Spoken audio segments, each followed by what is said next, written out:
All right, shall we get going? Everybody ready? Okay, my name is Sarah Martin, and I'm a member of WHAM, Women Against Military Madness. Woo, that's right. And we've been around since 1982. That's a long time. And we came out of the anti-nuclear movement in the early 80s and the wars on Central America, and we've opposed every U.S. war, intervention, whatever since, so we've been busy. One of the things we do is every Friday, we've done this for over 25 years, we go to a busy intersection near McAllister College, and we banner for Palestine, for a free Palestine. Now, liberation of Palestine, right? Next phase. After October 7th, of course, our numbers have grown to, we were about 9 or 10, but after October 7th, we've grown to anywhere between 60 and 200 people. Yesterday, how many of you in this room were able to get there yesterday? Woo! All right, so you know what it's all about. And you heard the honks of the cars. We used to mostly get fingers, but now we get honks, so. We are very proud to be a part of this amazing movement in the city, which you heard from at last night's panel. We are also proud to be a longtime member of UNAC. And today, I get to be the lucky one, and I'm very honored and excited to introduce our speaker, Mnar Adley, an award-winning journalist and the founder and director of Mint Press News, an independent watchdog outlet that covers the permanent war state and those who profit off it. Not MSNBC, right? Mnar was raised and born in this country, but in her early preteens and teen years, she and her family lived for 4.5 years in Palestine. During that time, the second Intifada began. She says that's actually where Mint Press actually began or was born. In her teenage years, she experienced and saw the brutality of the Israeli occupation and apartheid regime. Bombs being dropped on civilian homes, having the water cut off, curfews, classmates being blocked from going to school. Sounds way too familiar still. When she moved back to the US, she turned to the media to keep up on what was happening in Palestine and quickly realized that what was being reported was false, distorted, and turned the narrative on its head.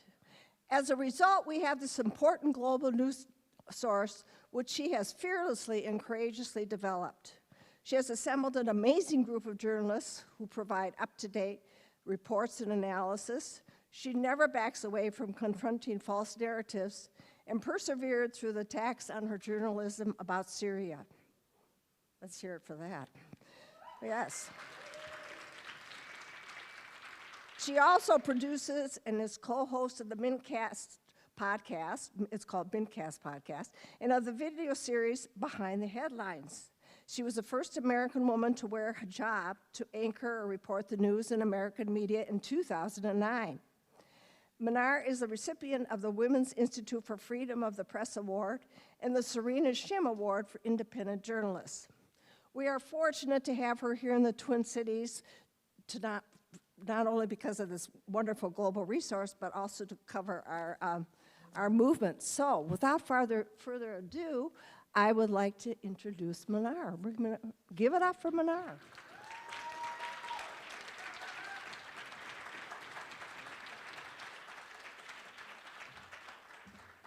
Hello, everybody. Assalamu alaikum. It is truly an honor to be here with you all, with a very vibrant group of people who have united against the cause of war. And I really appreciate Sarah's very beautiful introduction of me. I'm very humbled by that. Thank you. But it has truly been a very difficult past 6 months. Over the past 6 months, we've witnessed many, many dark moments in the history of mankind. Over the last 6 months, we've witnessed the worst of what human beings are capable of. War crimes and atrocities being committed using our taxpayer money. We've witnessed the most degrading, most humiliating, and most inhumane treatment of a defenseless population. Every single day since October 7th, and before that even, we collectively witnessed in absolute horror an apartheid state commit the most horrific crimes right on the screens of our smartphones with complete and total immunity. We witnessed our leaders give the diplomatic cover and the very weapons to Israel to commit this genocide. Our eyes became witness to dismembered children with their limbs blown off. Our hearts heard the cries of the helpless fathers carrying their decapitated babies while collecting the body parts of their wives and children in plastic bags. We heard the screams of the mothers carrying the dead bodies of their children, crying for them just to wake up. We were told that 41,000 people, including 15,000 children, murdered were all collateral damage. But we know, based on the testimonies from Israeli soldiers and Israeli intelligence officials, that these deaths were not by accident. Israel has the most sophisticated AI technology, like the Lavender system and face scanning technology used by their eyes and ears in the sky that knows every single person in Gaza and watches their every movement. The US gives Israel over $10.4 million a day in military aid, money that is paid for from our taxpayer money. And with this kind of funding, Israel has developed some of the most sophisticated war technology that is battle-tested in Gaza. Israeli intelligence confirmed that Israel is using their AI Lavender system to intentionally target civilian homes, apartment buildings, schools, and hospitals to erase Palestinians. And this is an intentional policy that is designed to create as much carnage, as much despair, and as much destruction as possible. But this has a name, and it's called terrorism. Terrorism is defined as the unlawful targeting of civilians for a political purpose. And Israel has openly stated that their political purpose is to erase Palestinians, to put pressure on Palestinians to end their resistance. Israel is using terrorism to pressure Palestinian civilians to kill an idea, the idea of liberation, the idea that Palestinians exist, the idea that Palestinians have a right to return to their homes that Israel stole from them, an idea that Palestinians deserve to live and exist and resist their occupiers. But what Israel is doing in Gaza is not only terrorism, but it's what the United States has done around the world for decades since World War II. And the media and our politicians continue to gaslight us. We see them donning their perfectly ironed suits, State Department officials and White House spokespeople look at us straight in the eyes with a smile, telling us that they see no evidence of Israel targeting civilians. Why would they? Why would they say that Israel is committing war crimes? Israel is a terror state backed by the biggest exporter of terror in the world since World War II, which is the United States. What Israel is doing in Gaza is just an outward expression of what the United States has done for decades against the global South, to Africa, to East Asia, to the Middle East, in its carnage of arming and funding death squads, overthrowing democratically elected governments, backing and arming apartheid and genocide, in its occupations, in its extractions of minerals and oil, and in its sanctions regimes, its wars and policies that have killed millions of people around the world and displaced millions more. So let's not forget Yemen, Let's not forget Libya, Syria, Ukraine, Iran, Venezuela, Cuba, Nicaragua, Brazil, South Africa, Rwanda, Sudan, Mali, Somalia, Congo, Vietnam, Japan, the Marshall Islands, an endless list of countries, too long to mention here. And we were reminded just this week with the 14th anniversary of WikiLeaks' release of the collateral damage video, showing US military drone operators targeting and killing Iraqi civilians and Reuters journalists in Iraq. Isn't that what Israel has been doing every single day in Gaza? Let's not forget the US killed 1 million people in Iraq and 1 million people in Afghanistan. The United States used white phosphorus and banned chemical weapons in Fallujah, where children are still born today with birth defects. Isn't that exactly what Israel is doing today in Gaza? What the war in Gaza has done is really just expose the moral depravity of the so-called rules-based international order. They've weaponized democracy and human rights to promote endless wars and profits for weapons manufacturers. But in the darkest moments of this horrific tragedy, a light has certainly shined through.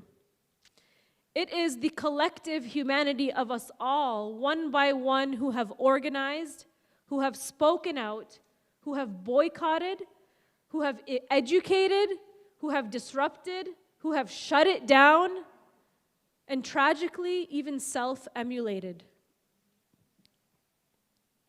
The tides are turning. In these dark moments, the ripple effects of change created a global tide. This is a global awakening, and the Intifada has now been globalized.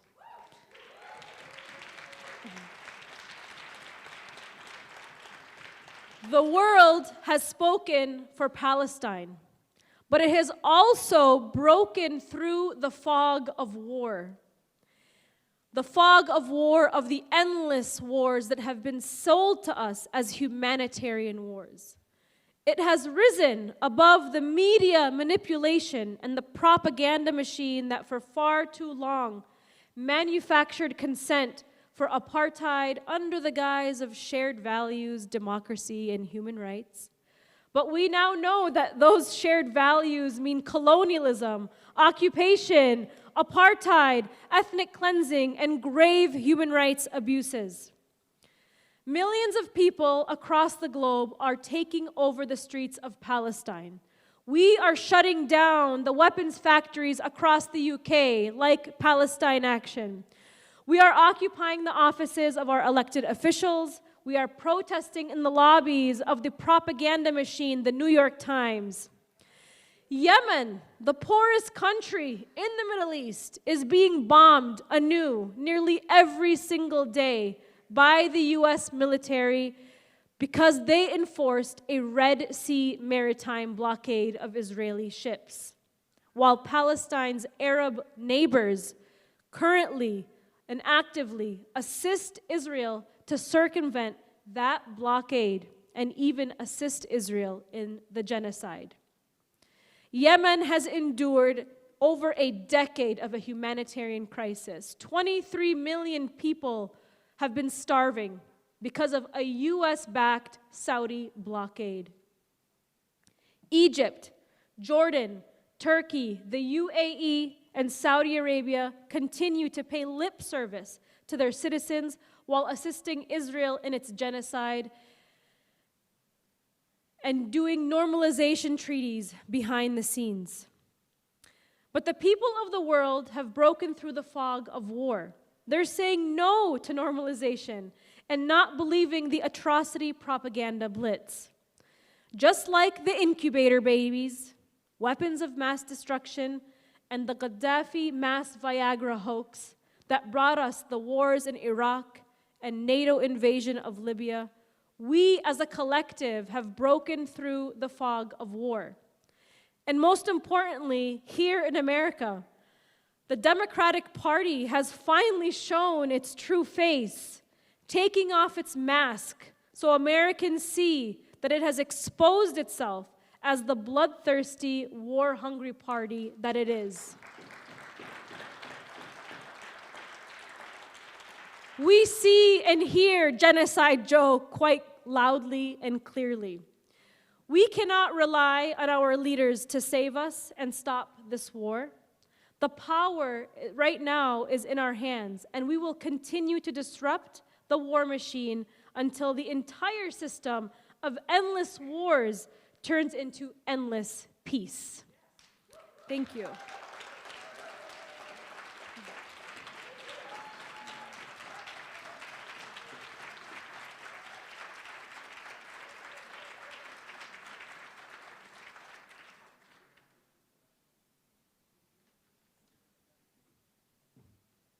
So I think we're ahead of schedule. Is that possible? Our